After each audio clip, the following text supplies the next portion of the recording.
Ces enfants du siècle, en fait, sont les enfants de l'après-chute du mur de Berlin, donc la génération à laquelle on promettait la mondialisation heureuse et qui finalement se révèle être la génération de l'identité malheureuse, qui connaît la dureté finalement de la crise, du chômage, l'insécurité physique, culturelle, économique, et qui finalement est en révolte à des degrés différents, puisque ces enfants du siècle forment aussi une génération fracturée.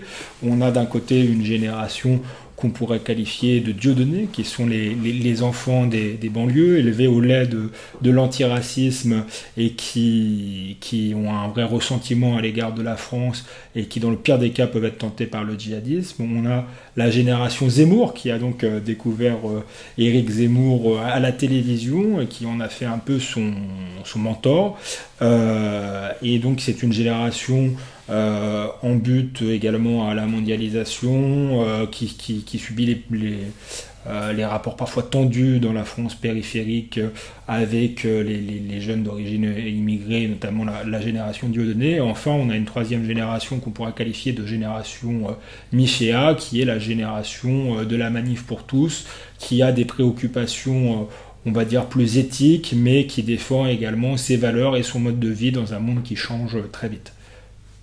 Donc les nouveaux enfants du siècle, c'est à la fois, je dirais, un essai subjectif, mais également une enquête de terrain. J'ai donc été fondé sur énormément de témoignages, donc j'ai été à leur rencontre, que ce soit en banlieue, que ce soit dans les réunions du FN, que j'ai pas infiltré parce que j'ai fait ça de manière transparente, mais c'est donc une enquête de terrain fondée sur des témoignages, fondée sur des heures de rencontres et de discussions avec cette génération. L'idée, c'est une génération qu'on juge parfois, je pense notamment aux jeunes FN, sur laquelle on peut avoir des préjugés, on n'entend jamais leur voix. L'idée, c'était d'entendre leur voix et leur motivation sans forcément émettre de jugement moral. Je pense que ce qui réunit cette génération, au-delà des différences, c'est d'une part sa radicalité, même si je mets absolument pas toutes ces radicalités sur le même plan. D'un côté, il y en a qui mettent des bulletins Marine Le Pen dans l'urne et d'autres qui vont jusqu'à la décapitation. Donc c'est vraiment des choses de nature différente.